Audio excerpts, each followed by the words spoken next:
أهلا بيكو. النهاردة هنفك لغز حرفيا كلنا تقريبا عشناه، أو على الأقل شفناه بيحصل قدام عينينا مع حد قريب مننا. عمرنا سألنا نفسنا إزاي الواحد ممكن يوعد نفسه مليون مية إنه مستحيل يكرر نفس الغلطة، وبعد شوية وقت هوبا يلاقي نفسه رجع لنفس النقطة بالظبط، كأن مفيش أي حاجة اتغيرت. تلاقي ناس بتدخل نفس النوع من العلاقات المؤذية، بيفقوا في الناس الغلط للمرة الألف، أو حتى بيزقوا الحب بعيد جدا لما يلاقوه بيقرب منهم. النهاردة هنفرع مع بعض معمار الألم المتكرر، وإزاي نقدر نوصل لشفاء شخصي حقيقي. طيب، خلونا نتعمق في التفاصيل دي. السؤال الأساسي اللي بيطرح نفسه هنا بقوة: إحنا ليه أصلاً بنرجع للي بيأذينا؟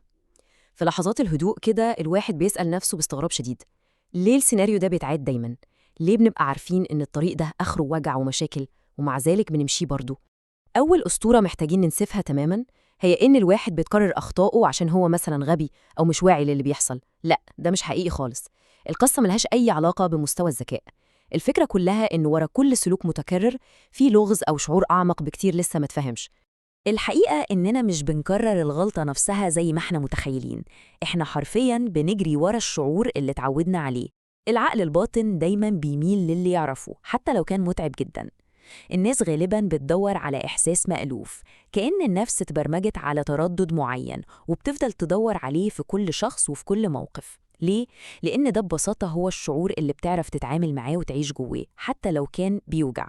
وعشان نفهم أكتر هنرجع لورا شوية للبدايات خالص، الجذور اللي اتزرعت فينا من أيام الطفولة وإزاي شكلت تعريفنا للحب والأمان. عشان نفهم أي نمط متكرر في الحاضر لازم نبص على البيئة الأولى اللي كبرنا فيها.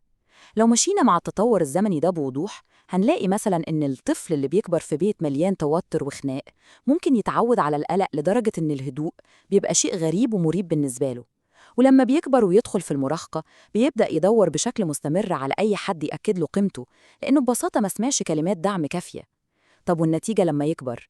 بيترجم كل ده لمعادلة صعبة جدا، وهي الحب بيساوي التعب. بيكبر وهو حاسس إنه لازم يبذل مجهود خرافي ومضاعف عشان بس يستحق يتحب، وتتحول الذكريات دي لأسلوب حياة. وده بيوضح ببراعة جدا الصراع الداخلي اللي بيحصل جوانا كلنا. المقارنة هنا بين المألوف اللي بيكون مرهق جدا بس عارفينه وحافظينه، وبين الصحي اللي بيكون آمن ومستقر لكن للأسف بيحسسنا بالملل. العقل البشري غريب جدا، أحيانا بيفضل المألوف حتى لو هيأذيه على الصحي لو كان غريب ومش متعود عليه. عشان كده بنلاقي ناس تخرج من علاقة مدمرة وبعد فترة قصيرة جدا يدخلوا في علاقة تانية نسخة طبق الأصل، مش عشان هم بيعشقوا النكد لأ، لكن عشان النمط ده هو المنطقة اللي بيعرفوا يتعاملوا فيها. ولما بيقابلوا شخص حنون وصادق بيحسوا بعدم ارتياح أو إن الموضوع ممل بزيادة. وهنا بنوصل لسؤال عميق جدا محتاجين نقف عنده ثواني: يا ترى إحنا بنحاول نصلح جرح قديم بدون وعي مننا؟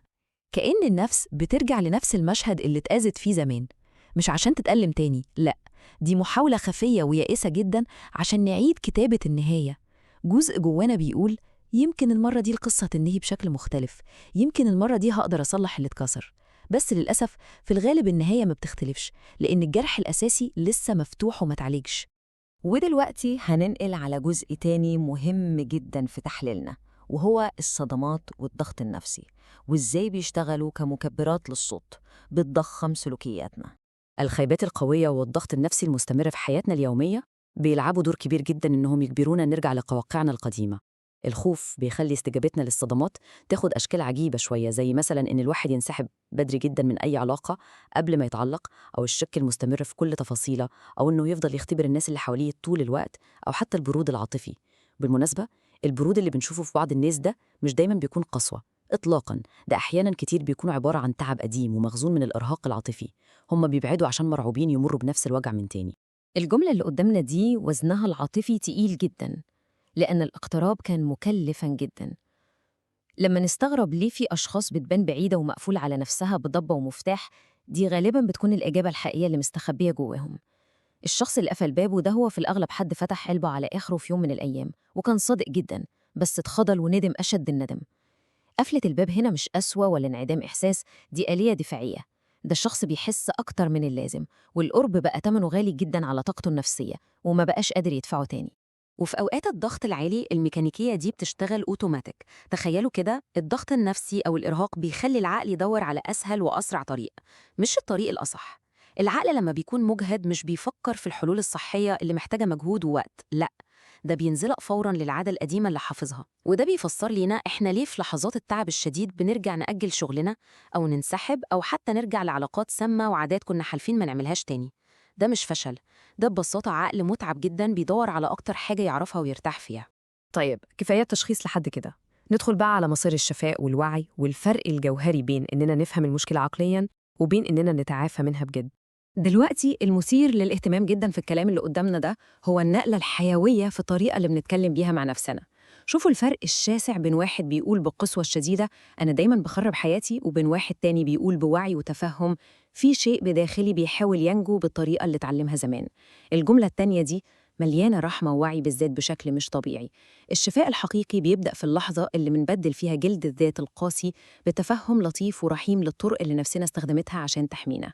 عشان كده التغيير بيحتاج مننا قعدة صفا وصدق مع النفس، ونسأل أسئلة عميقة جدا. إحنا بندور على إيه بجد؟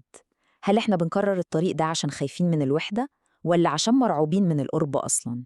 هل بنختار اللي يناسبنا دلوقتي في الحاضر؟ ولا بنختار اللي بيفكرنا بالماضي وخلاص؟ الأسئلة دي بتعمل زي كشاف نور، بتكشف لنا هل قراراتنا دي طالعة من وعي حقيقي ولا هي مجرد صدى وترددات لصدمات قديمة من أيام الطفولة. ودي نقطة في منتهى الأهمية لازم نركز فيها. الأنماط التلقائية اللي بنعملها بدون تفكير دي مش هي دي شخصيتنا الحقيقية، دي مجرد دروع قديمة لبسناها زمان عشان نحمي نفسنا. المشكلة بس إن الأنماط دي بقت تلقائية لدرجة إننا صدقنا إن دي طبيعتنا، لكن الحقيقة المفرحة هنا إن الإنسان قادر 1,000,000% إنه يفكك الدروع دي حتة حتة ويفصل بين حقيقته وبين آليات البقاء اللي اتعلمها زمان وما بقاش محتاجها خالص دلوقتي. خلونا ننقل للي بعده ونشوف إزاي ده بيبني على اللي فات بشكل عملي. مسار التغيير مش بيحصل فجأة، مفيش زرار هندوس عليه فنتعافى، ده بيحصل بخطوات واضحة. أول حاجة نلاحظ نفسنا وإحنا بنقع في النمط قبل ما نكرر الغلط. تاني حاجة نتشجع ونقول لأ واضحة وصريحة لأي حاجة بتأذنا. وتالت حاجة إننا نختار راحتنا النفسية وصحتنا العقلية، حتى لو ده معناه إننا نسيب الشيء المألوف ونجرب حاجة جديدة. مع كل مرة بنعمل فيها الخطوات دي إحنا حرفياً بنبني نسخة جديدة وأقوى بكتير من نفسنا. الإنسان لا يشفى عندما ينكر ألمه، بل عندما يفهمه بلطف. الجملة دي بتلخص كل اللي قلناه النهاردة. الوعي اللطيف والرحيم بأنفسنا هو المحفز الأساسي لكسر أي دايرة سامة في حياتنا.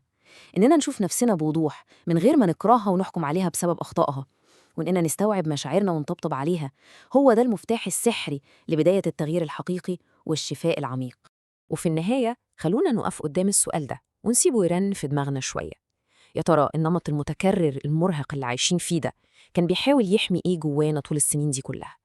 محتاجين نفكر في الميكانيزمات الداخلية بتاعتنا بوعي أكبر شوية. فهمنا للأسباب العميقة ورا تصرفاتنا هو اللي هيخلينا نبطل نلف في نفس الساقية ونكرر نفس الوجع، ونبدأ نكتب قصة جديدة، قصة فيها أمان حقيقي ومريح، مش مجرد أمان مألوف وموجع.